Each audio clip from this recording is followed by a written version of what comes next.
feet underwater.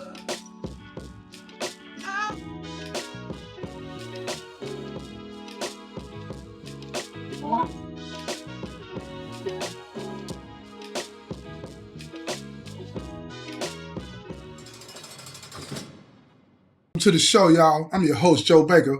Welcome back to the show about the white supremacist that has a biracial son. Now, I want to pick up where I left off in the first episode because Randy, that's the father, and Kenny, that's the son. The parents, Randy's parents, agreed to tell Kenny, their grandson, to write or ask him to write his father that's in prison. But Kenny doesn't know anything about Randy being a white supremacist. He does not know why this man has not been in his life. For all he knows, the man that his mother has been with all of these years is his father. He knows he's not his biological father, but for him, that's not. He's been there, and that's enough for him. But his grandparents on his father's side, they give him the address, and he decides, out of curiosity, just to see what he wants, to write him. Now, he has been curious, and he wants to meet him, but now that he has this information, he's kind of hesitant. He's nervous. But nonetheless, he writes his father, and he tells his father that, he's a football player, he's planning on going to this nice college, all of these different types of things, right? And when his father gets this letter, he reads it, and his eyes fill with tears. Now, his celly is in the room with him when he gets this mail. And luckily for him, his celly didn't see the letter before he got it, because he would have recognized the name. Listen to me when I tell you, this little boy, in this particular part of the state, everybody knew who he was. He was like the next coming. You feel what I'm saying? Highly recruited. So his name on an envelope might draw suspicion towards Randy. Now, Randy wasn't the head. Excuse me, y'all. I've had a bad cold for a couple of weeks now. It's catching up with me. But anyway, Randy wasn't the head of the organization, the Aryan Nation organization that he belonged to, but he was up there. And everybody respected him because he was fair and he would hold his own as far as the organization that he dealt with was concerned. And they thought he was fully with the white supremacist movement, white power, white rule. They had no idea that he had a biracial son. So he's reading this letter. His pride is just welling up in him. And he sits down to write him back. And his celly said, "Who you writing?" He said, "Just a family member." He's keeping this secret, y'all. And he's writing and he's trying to explain to him, why he hasn't been there and what he's been doing and why he's there and all of these different types of things, right? Because he has less than 10 years, he's going to have an opportunity to get out of prison, right? So anyway, he's telling his son all of these things about himself. And he feels ashamed, but he does it. And he's trying to explain to his son why he hasn't been in his life. And he does not tell him that he's part of an Aryan Nation group and that part of the requirements for him to become a member of the organization that he belongs to led him to sever ties with his own son. He doesn't tell him that. He's afraid to tell him that because he feels like if he tells him, his son isn't going to want anything to do with it. And that's true. So he puts the letter in the mail and it goes back to his son. His son is excited. He's reading it. But he notices that the letter is incomplete. He's not answering the question like, where have you been? Not Like, what prison have you been in? Where have you been as far as being in my life? Why haven't you been there? So he writes him back, thanking him for writing him. But he asked him, he said, why have you not been a part of my life? Why do you want to be a part of my life? Not because Kenny's suspicious. Kenny, listen to me, Kenny is probably going to end up in the pros. And he's suspicious that his father is reaching out to him because of that. And not because he misses him. Not because he wants a relationship with him. So he writes him back. And his father gets the letter and he reads it. And he says, Kenny, and Randy decides to write Kenny back again. And he tells him, he says, man, what I need to say to you about why I haven't been in your life is I want to say this face to face. But I can't let you come visit me. I can't let you come visit me. And I most definitely, you know what I'm saying, want to talk to you about this. So Kenny goes to his grandparents, which is Randy's parents, and he asked him, he said, why was he not in my life? And his mother, Randy's mother, excuse me, Randy's mother is struggling because she don't want to lie to her grandbaby. She loves her grandson and he loves his grandparents. But they don't want to answer the question. They tell him to ask his mother. They feel like it would be better coming from her. So when he goes to ask his mother why his father does not want to be, has not been a part of his life, but wants to be a part of his life now, she tells him the cold, hard truth. And the truth was, she really didn't know. She really didn't know. She didn't understand. She said one day, everything was fine. The next day, he wrote and severed ties, told me to go on with my life. No explanation, no nothing. So she decided to write him. So she wrote a letter and put it inside the envelope that her son had written him back and said, you need to explain not only to him, but to me.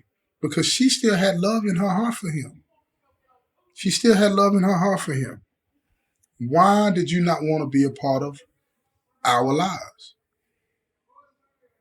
He sat there and he agonized, and his celly, this nosy celly of his, kept asking him, what is going on? Who are you writing? All of a sudden you writing all these letters. Who are you writing? And it wasn't that he was being nosy to try to tell on him or anything like that. It's like when you are zealous with somebody, you become interested in what the other is doing. You know, you like to talk and all of that because that's the closest you're going to get to like having family, especially if you're in the cell a long time. This is going to be the people that you share a cell with throughout your incarceration. Those are the individuals that you're going to become the closest to because you trust them. You close your eyes and go to sleep when they're in that cell knowing that you're going to be safe. So you trust them. And that's why his celly kept asking me these questions. But Randy couldn't really answer the question. And his celly started to notice that as well. He said, man, what's going on with you? What's going on with you?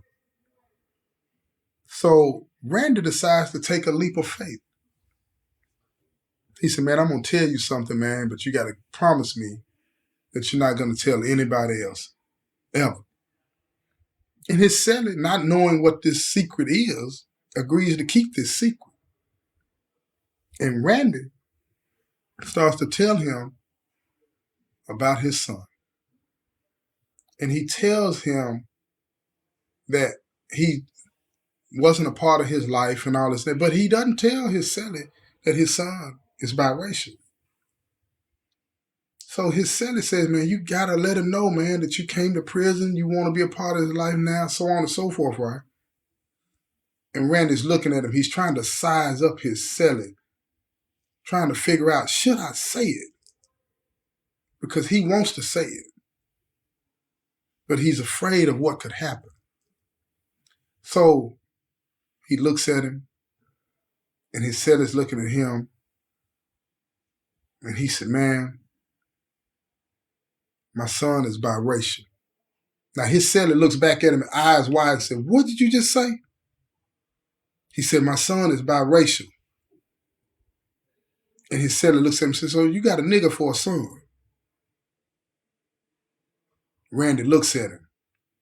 He said, man, don't call my son no nigga. He said, you got a nigga for a son. So Randy, being naive, thought that if he told him what his son's name was, because he was this highly recruited, semi-famous person now, that he might calm down.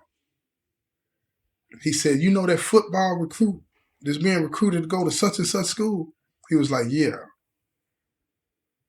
He said, that's my son.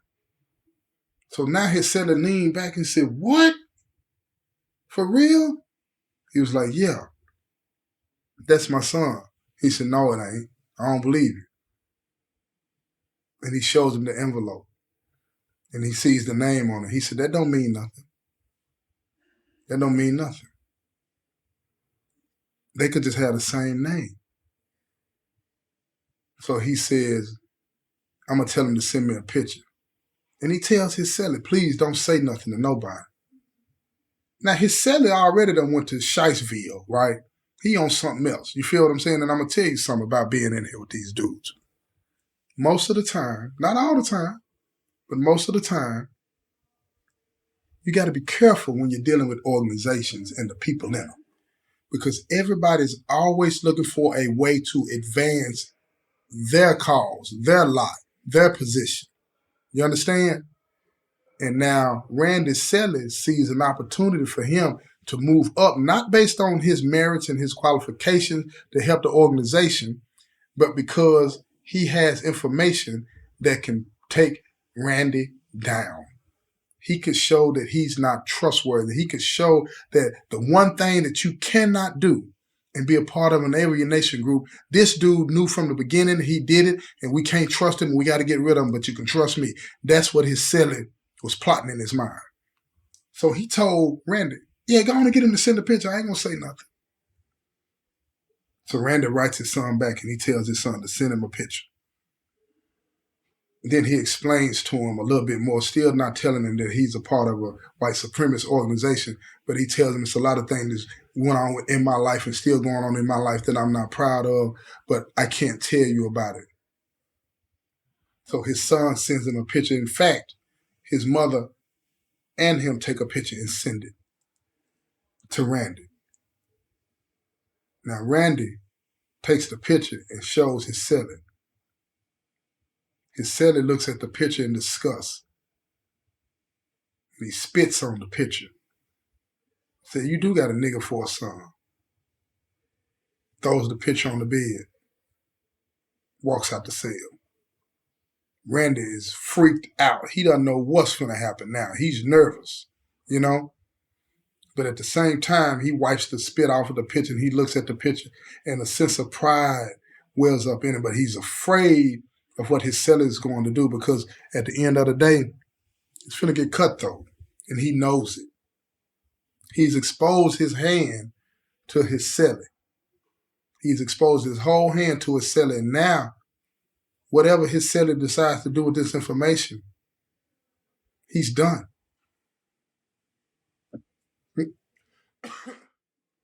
If his celly tells it, he's done. If his celly keeps that information between them, he might make it. So his celly comes back to the cell an hour or so later. And he tells him, he said, look, man, I don't know what to tell you. I ain't going to say nothing. You got to say that. You got to come to the family. He said, I'm not going to do it. You're going to have to do it. And if you do it, I'll stand with you. Because at the end of the day, you've been a good brother. You just didn't tell the whole truth. He said, you're going to have to pay for that. But you're going to have to do it. So Randy's not sure how to play this. He doesn't understand what's going on to the fullest extent because It's never happened before. What happens to a brother that lied to become a member of a white supremacist organization, and the lie by omission that he told is that, or didn't tell rather, is that he has a mixed son, biracial son.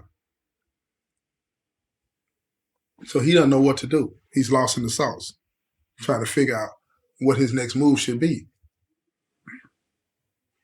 So now he sits down and he writes a letter.